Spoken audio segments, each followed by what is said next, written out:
Joining us for more on this, Fox News senior strategic analyst, General Jack Keane. General, where do you think we are right now when it comes to this idea that Russia says there will be safe zones for civilians to get out, but we've seen that before over the weekend, only to have civilians getting killed right in front of our eyes?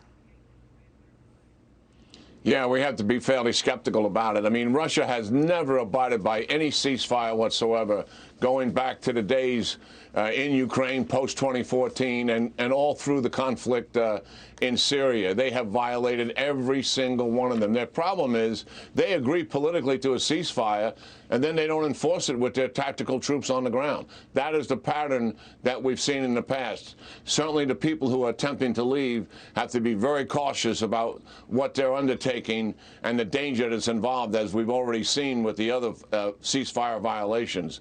But let's hope this is a positive step in the right direction, and we can get tens of thousands of people out of harm's way. Certainly that's what we want to do here, but we'll see if the Russians come through. General, a lot of things to go over here.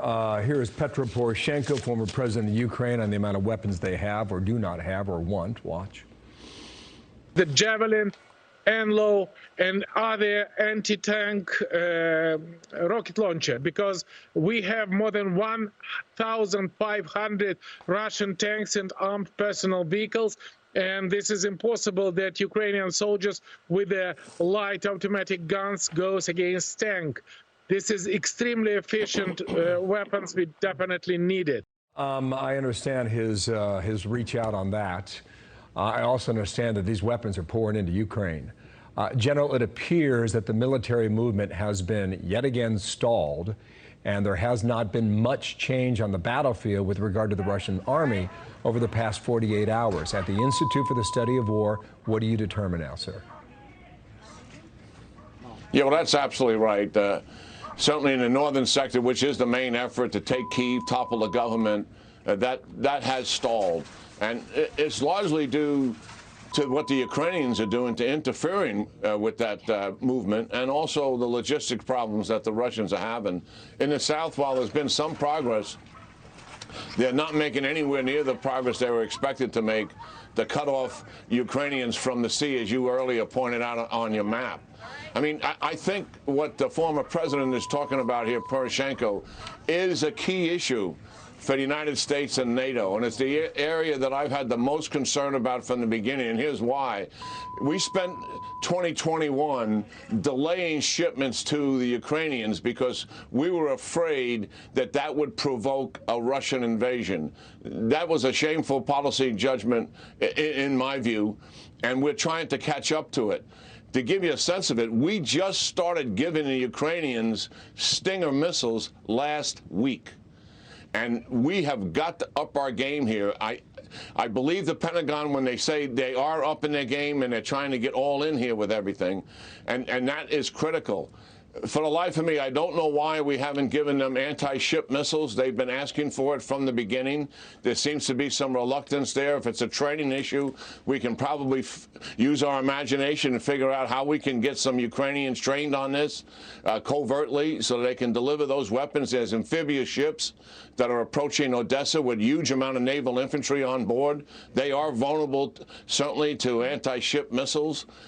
This is going to be a pacing item because as the Ukrainians are dealing with the advance of the Russians and stalling them, obviously the war is going into a very protracted phase, which puts a premium on the weapons they need to continue to have success against the Russians. So, General, just they to be can't clear stop on this, the Russians right? with AK-47s. You have known Putin's desire for Ukraine for years, right?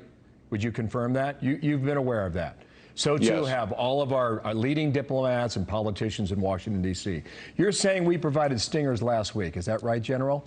Yet we signed a security arrangement with Ukraine in early November, okay?